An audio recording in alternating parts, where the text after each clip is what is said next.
भैया, भैया। रात की खामोशी में बहन की डरी हुई आवाज सुनकर सुबो हड़बड़ाकर उठ बैठा। सामने बहन खड़ी थी, आंखों में आंसू, चेहरा पीला और आवाज कांप रही थी। क्या हुआ? सुबो ने तुरंत पूछा। बहन रोते हुए बोली, भैया, मैं बाजार से लौट रही थी। तभी मुखिया का भतीजा और उसका दोस्त रास्ते में मिल गए। उन्होंने रास्ता रोक लिया, गंदी बातें करने लगे। मेरा दुपट्टा खींचा। मैं जैसे तैसे भागकर आई हूं भैया। सुबह का खून खौल उठा। उसकी मुट्ठियां कस गईं। डरने की जरूरत नहीं है, उसने बहन को ढांढस देते हुए कहा। जब तक तेरा सुबह भैया जिंदा है, तुझे कोई छू भी नहीं सकता। सुबह बिना वक्त गवाए गांव के चौराहे की ओर बढ़ा। वहां वही दोनों लड़के हंसते हुए खड़े थे, जैसे उन्हें किसी का डर ही न हो। सुबह की आवाज गूंज उठी, तुम दोनों की इतनी हिम्मत कैसे हुई मेरी बहन को छेड़ने की?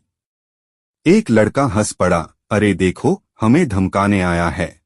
दूसरा बोला, जा रे, यहां से सीधा नहीं जाएगा।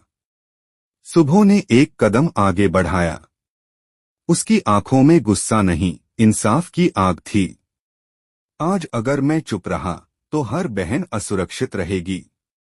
और याद रखना, अब तुम्हें मुझसे भगवान भी नहीं बचा सकता। गांव वाले जमा होने लगे। माहौल गंभीर हो गया। सुबह ने सबके सामने साफ साफ कहा, ये पहली बार नहीं है। ये लोग लड़कियों को डराते हैं। आज मेरी बहन है, कल किसी और की होगी।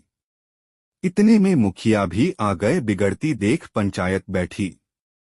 गांव वालों ने एकजुट होकर सुबह का साथ दिया। इतने में मुखिया भी आ गया। बात बिगड़ती देख पंचायत बैठी। गांव वालों ने एकजुट होकर सुबह का साथ दिया। आखिरकार दोनों लड़कों को अपनी गलती माननी पड़ी। पंचायत ने सख्त चेतावनी और सजा सुनाई। सुबह घर लौटा। बहन दरवाजे पर खड़ी थी। भैया, तुम ठीक तो हो? सुबह मुस्कराया, जब तक तू सुरक्षित है, मैं बिल्कुल ठीक हूं। फिर उसने कहा, बहन, जिंदगी में कभी डरना मत। तेरा भैया हमेशा तेरे साथ खड़ा रहेगा। उस रात बहन चैन की नींद सोई।